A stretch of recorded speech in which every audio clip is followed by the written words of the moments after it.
Try explaining that to your aunt when she reads you quoted about it in the New York Times.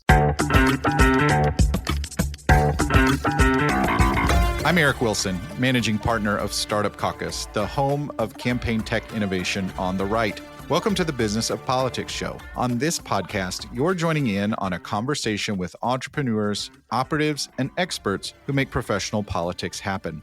Our guest today is Doug Heye, a strategic communications advisor and political commentator. Doug was the communications director for the Republican National Committee during the 2010 election cycle, fondly referred to as the Tea Party cycle, and on Capitol Hill was deputy chief of staff to House Majority Leader Eric Cantor of Virginia. In our conversation today, we go behind the scenes on cable news, how Doug prepares for a hit, and what producers are looking for in a guest. Doug, what was it like to transition from someone supporting candidates ahead of TV hits to becoming the one in front of the camera? The first time I ever did one was in 2002. And basically, I was working for a California congressman, Richard Pombo at the time, and we had a fundraiser for the campaign with Dick Cheney. That obviously brought media attention, and I had to do a stand-up, which I had never done before. This was going to be seen by my bosses and the White House and so forth. And there wasn't a whole lot of time to prepare. And the conversation on what would you like me to say was a sort of brief one. And as you know, you talk to the person for 8 minutes and they run 12 seconds with it. Well, the 12 seconds went well.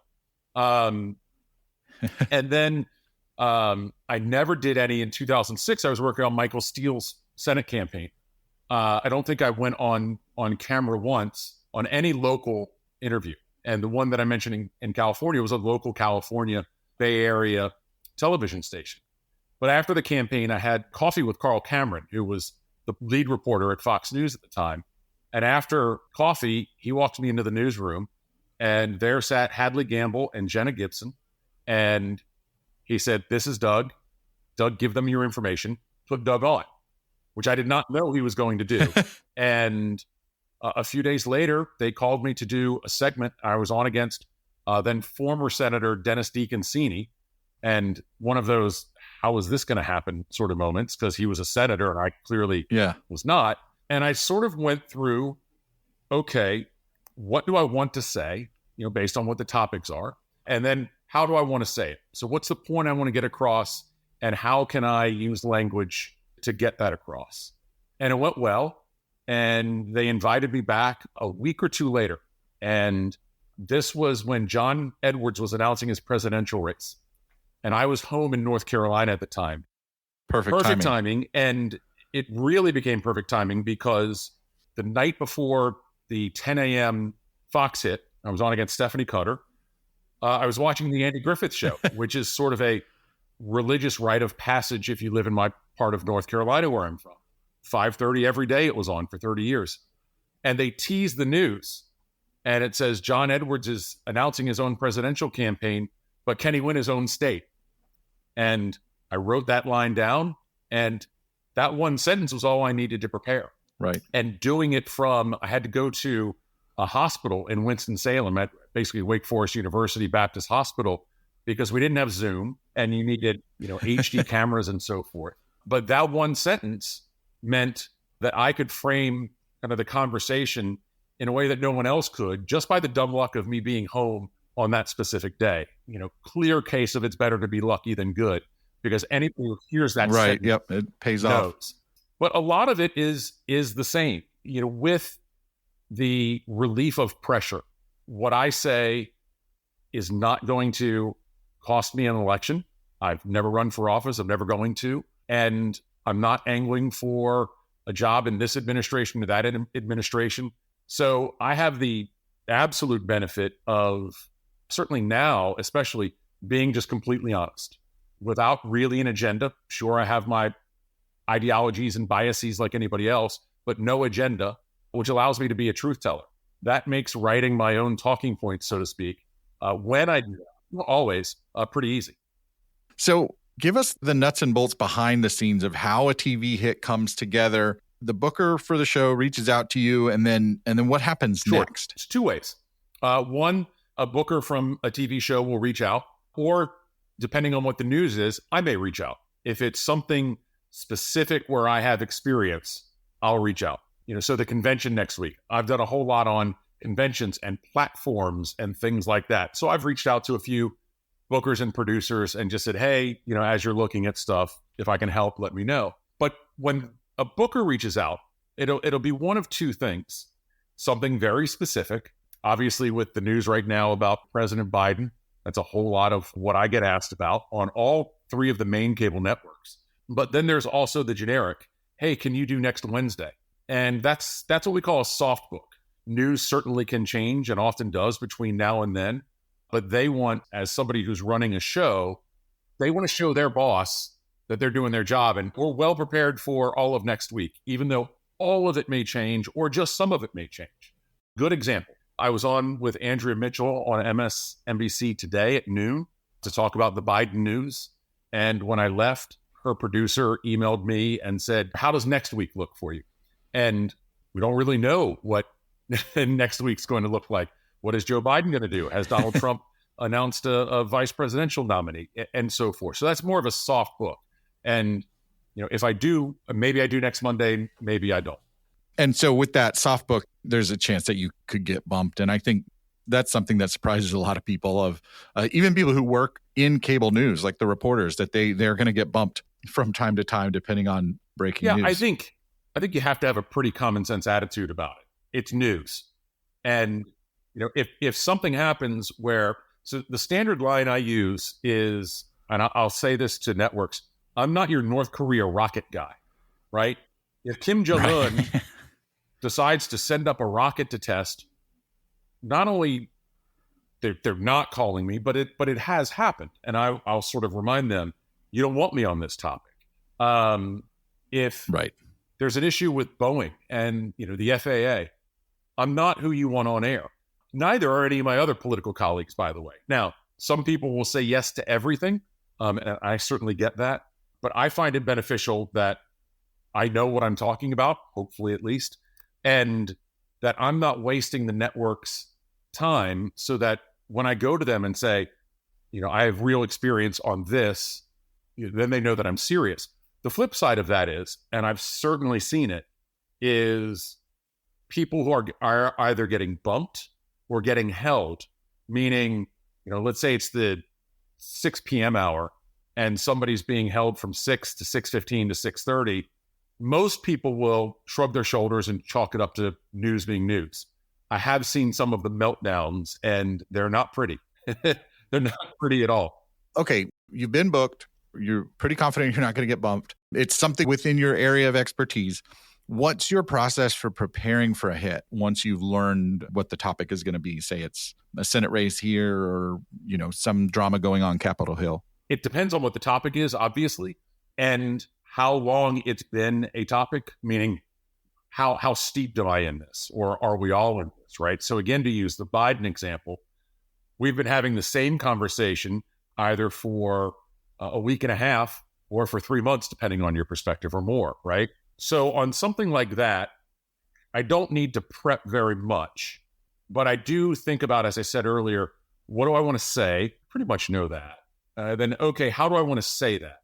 And that can change. Obviously, we went from reacting to a debate to an interview after a debate, now to congressional reporters chasing members of Congress in the hallways because they're back today, right? So an example on that, given this was today on with Andrea Mitchell, I made reference to the fact that Mitch McConnell's press team sends out press releases, as you know, every day, Democrats in disarray. And Democrats hate when they do that, but it's a thing that the McConnell team does frequently and well. So I use that as an example because members of Congress and senators are back on Capitol Hill today. I wouldn't have used that as an example, say, on Friday, because then it's just not really relevant, right? It's July 4th recess, members are home. And if I were talking about that, I would say members are home and they're hearing from their district. Now today, members are back after having heard from their district. And a lot of Democrats right now don't want to answer reporters' questions. Sort of like when Republicans would say, no, I didn't see Donald Trump's tweet that Republicans said every day for 4 years. Right. Same thing right now. And that's where you sort of get into the history may not repeat itself, but it rhymes. Also repeats itself a lot. So a lot of what you say today is, and I don't mean this in a negative sense, but recycled from 6 months ago, a year ago, because it's awfully similar. Right. Well, that's a good point. And so with that, there's a saying that I'll give credit to our friend Adam Belmar, who produces this, that in Washington, everyone's already said something, but we need everyone to say it. And so how do you avoid falling in with that conventional wisdom of Washington when you're developing your analysis? So obviously we've been talking about, the topic du jour, which is Biden's age. What do you add into that? Are you trying to do a contrarian take? What's the goal? The first thing is to try and hear as much as you can from outside of Washington as possible. That's a universal truth for Republicans, Democrats, every day of the year. It is very easy to get caught into what the Washington conversation is. And one thing that, was very illustrative of that to me, which I then used on TV, was the Trump convictions. When it was announced that there was a conviction, I was at the airport in Baltimore, and I'm doom scrolling on my phone, but no one else is. The TVs at the bars and the restaurants are all still on ESPN or whatever sports channel. They didn't change to any news. And then the verdict was announced when I was in the air and I didn't have Wi-Fi.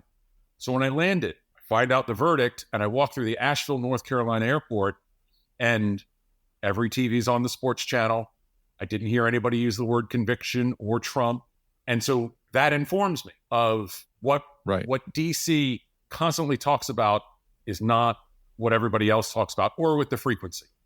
Whatever people think about President Biden and his age or his mental acuity, it might be part of their daily conversation, but it's not 30 minutes of every hour of their political conversation or normal conversation. Right. So that's a big part of it. Yeah, and I just think about the Stephanopoulos interview on Friday. I mean, most people are taking the day off because it's 4th of July. Some cynical people might say that's why they picked that day for the interview. But you look at the ratings, and there's other shows that you and I probably have never heard of that got more views than that interview. Absolutely. And look, the CNN debate had 50 million viewers. That's a lot of people. That's also lower than what we've seen in a lot of previous debates. And part of that is it's before Labor Day. Part of that with the interview was, obviously it's July 5th on a Friday. That impacts things. And so, what we don't know is, did Biden benefit from the timing or not yet? I just don't think we know. But that's all part of that as well. And then also, obviously, we all have our people who are sort of touchstone references for us, outside of DC, that if this person tells me something that's slightly more interesting and I should pay more attention to that. And that to me is always good as well. And I'm not shy about, reaching out to folks and saying, what are people talking about? You're listening to the Business of Politics show. I'm speaking with Doug Heye for a behind-the-scenes look at life as a political commentator on cable news and beyond. So, Doug, I want to shift now to a little bit of the nuts and bolts of things. So what are booking producers for these shows looking for in a guest? Say we've got a listener who really wants to be on TV and share their hot takes. How do they make that happen if they don't have campaign Carl Cameron just walking them through the newsroom? Well, first they're looking for people who are ground-rooted in experience. And that can be political, that can be non-political. So former transportation secretaries or transportation department staffers, if there's a train derailment or the train spill that happened last year, things like that, that's where you go to those experts. So one, they're looking for, expertise. That can be either in a very broad sense. Politics is a very broad subject, obviously. That can be in a very narrow sense. And I always marvel at how cable news, and anything happens in the world, within 20 minutes, they've got somebody who is the perfect person. Like they wrote the book on it or something. They wrote the book on the submersible that wanted to find Titanic. Right. And did they spend too long on it? 3 weeks or whatever? Sure. But they had the expert there immediately. So that's part of it. The other are this is true in any industry, anywhere in the world, are relationships. And they're going to reach out to people that they know. People don't call strangers all that often. Journalists being, somewhat of an outlier on that because that's part of their job. But when it's somebody who's coming on their show, they want to call somebody that they know and that hopefully can provide some analysis and insight. So it's no surprise that by and large for TV news bureaus that are anchored in Washington, that most of the people are in Washington. And I think it benefits to get folks who aren't in Washington. That's always a good thing. And that doesn't just mean New York City. When there was, and I forget what the issue was, last year or the year before, California state government political machinations, and CNN flew in Rob Stutzman. Now, Rob's a Republican political operative from Sacramento, great guy. But I just remember thinking, that's a really smart booking, because it's the kind of thing that if they called me, I might have done, but that's not really my wheelhouse. And maybe I could have faked it, which I don't like doing. Rob was perfect. And where you can do that, I think that's a great thing. Clearly, we see a lot of that during the caucuses and primaries. You're going to see a lot more people from Iowa and New Hampshire and so forth, South Carolina, during those primaries. But then they get forgotten pretty much the next day for another 4 years quite often.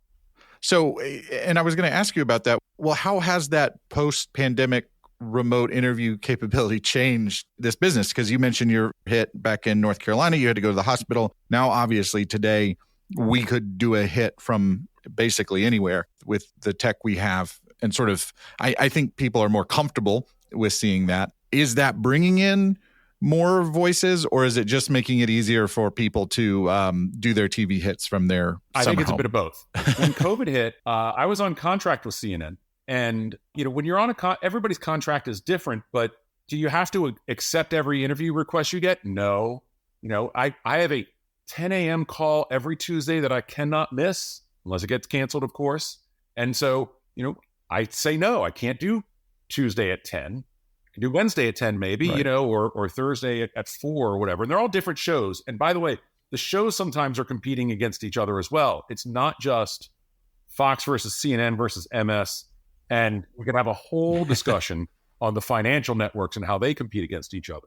But it does allow them to quickly get somebody, especially when something happens, when there's real news, not just let's talk about the same thing that we've been talking about. It also allows people to do it from their summer homes or their vacations or wherever. But Eric, to be honest with you, I don't use Skype or Zoom for interviews anymore unless it's something that's breaking. I live very close to CNN, Fox, and MSNBC, less than a 15-minute walk to all of them. And for me, I think a big part of the benefit of going on the shows is sitting next to the host, talking to whomever else is in the green room or the makeup room, and it's better sound and it's better video. So unless I absolutely have to do it on a Zoom, at this point, I don't do that anymore. Yeah, that's interesting. So I'm interested to learn more about kind of your tips for, I get the sense that sometimes these arguments that are happening on cable news are kind of like a kabuki theater, similar to like a congressional hearing where we know what's going to be said, who's going to say what. What are your tips for having a, if we can call it, productive argument with your fellow panelists? How do you make sure that you win? What does winning look like? Bring us into that experience. So where I started and where I am are not the same places. And I think essentially there are maybe 2.5 tracks, so to speak. One is the opinion people. And they don't necessarily have to be experts. They can, but they're there because they have opinions. And I think quite often the hot takes and loud takes quite usually, caustic takes. The person that they don't like is evil. The person that they do like is amazing. That's always the case. And whatever happens magically is going to benefit their party. It's amazing. Whatever happens is great news for them. And early on, I did some of that. And, I would go on against Democrats and I'd want to beat them. And I was pretty good at it. But basically, when I went to the RNC, it was a very unique time with a unique chairman, and we were under fire every day. And we had a situation where the staffer basically spent money at a risque nightclub in Los Angeles or Beverly Hills. I forget which. I thought it was Las Vegas. No, California. Okay. This is a different one. And it became a huge story. And with the DNC very smartly spinning it as we were spending money at a lesbian-themed bondage club, which was not exactly true. Once that gets into the vernacular, try explaining that to your aunt when she reads you quoted about it in the New York Times. And I realized very quickly that, how we responded to this wasn't just about weathering a crisis or getting past a crisis, but was about credibility. And opinion in the sort of senior staff of the RNC was very divided on my going on TV. And I went on with Megyn Kelly, and I didn't hold back. And I said, yes, this is unacceptable. Yes, we've fired the staffer. There will be other people who will be fired. By the way, I wasn't authorized to say that. And some people were then wondering, well, who does he mean? To demonstrate within the building, but also to, my audience was very small in that case, even though it was on, nationwide TV. My audience was to 168. The 168, the however many Republican members of Congress there were, but essentially the leadership staff and the NRSC, the Senatorial Committee, and the NRCC, the Congressional Committee. Those are my audiences. And obviously the reporters who covered us and were watching. So if somebody in my hometown of Louisville, North Carolina saw it and liked it or didn't like it, not even in my thought process. I needed to demonstrate that as a committee, we were going to have credibility and do the right thing and a good job. And that sort of changed that one hit. And another one that I did with Contessa Brewer on CNBC, where we had a not similar issue, but a sort of scandal that was dumb. Same thing. And, we've seen so many times where all hell is breaking loose behind somebody and they say there's nothing to see here. Well, there is something to see and people can see it. I think this is one of the problems, for the White House. And so, to their credit, Right. They've at least admitted that it was a really bad night for Biden. I think it's more than that, but I can imagine if they tried to say, hey, he was dynamite. Well, he really hit his points, and all of that. Go full Baghdad exactly. Bob. Yeah. And so those two hits sort of reorientated how I thought about it, even if I didn't know it at the time. And to not do that Baghdad Bob stuff that we see people at the party committees do all the time, and to keep credibility. And so, to this day, I don't think about beating anybody or being particularly partisan. Look, I'm a conservative Republican. That hasn't changed, even if I'm not a Donald Trump fan. If Trump does something that I think is smart, I'll say it. If Biden does something that I think is smart, I'll say it. I think that gives me more credibility than to the anchor and to the people I'm on the panel with. And if I agree with something that Jen Paul Mary says, I'm going to say that. And that may be a narrow tactical sort of strategic thing, not a should Biden run for re-election or not. I think that gives me... But it's sort of like as a practitioner, and I think that gives me perspective credibility with an audience as well. And that's what I'm looking for. And for those people who want to go out there and be their partisan warriors and always have the knife between their teeth, so to speak, there's a world for them and they can be very profitable with that. That's just not what I have decided to do. So, Doug, political pundits have to make a lot of predictions. And when you make them on TV, it's unfortunately, or for better or for worse, recorded forever. So looking back at the years that you've been doing this, what's the most off base you've been in a political forecast? And more importantly, what have you done to update your mental model or how you think about things? First and foremost, Donald Trump can't win. That's it, right? And I remember the Saturday morning after the Access Hollywood tape leaked, I was on the phone with a reporter from Bloomberg, Margaret Taloff. She was at Bloomberg at the time, Margaret Taloff. And I was in Chapel Hill, North Carolina, and said on the record, campaign's over. Trump can't win. A reasonable thing to say the morning after the Access Hollywood tape came out. And something that you were not alone in saying. Including in the Trump campaign. Clearly that wasn't right. Right. But I've also tried to learn to hold off on making definitive predictions. Again, I think most of the people who do that always predict that everything's going to be good for their side. And this is, by the way, I was so frustrated with my Republican colleagues in the midterm cycle that just passed. And this went on for a year. Stop saying red wave, right? We have an expectations game that is a process, and you're saying there's going to be a wave a year out. And I understand we're in Donald Trump world where everything's big and bold and beautiful, but stop saying that. And eventually they did stop saying it. And they said it's actually going to be a red tsunami. Oh, for the love of God. We actually saw that in some of our polling. People, sort of came to, like, grassroots voters came to expect Absolutely. that was And so what happened, right? And I never predicted it. I basically took it in the Bull Durham mindset of, we're going to take it one game at a time, and good Lord willing, we're going to be there in the playoffs. So Republicans have an election where they win back the House, but because they didn't win it by a good margin, Democrats threw the victory party. That only happens when you have people making outlandish predictions that always benefit their side. And as a lifetime fan of professional wrestling, I think it's very easy to discount the folks who treat this like it's a professional wrestling commentator. I love Bobby the Brain Heenan, not talking about politics. For what it's worth, I think kayfabe and professional wrestling is like a really good lens for understanding our modern political discourse and the way voters consume it. Absolutely. Without question.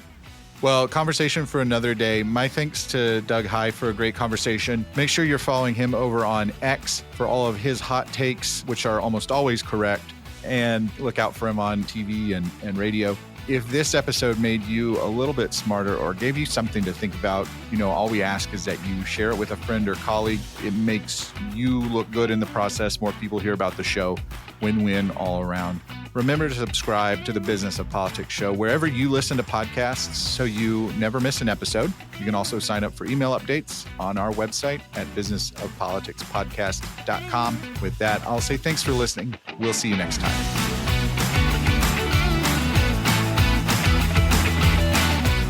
The Business of Politics show is produced by Advocacy Content Kitchen, a media production studio.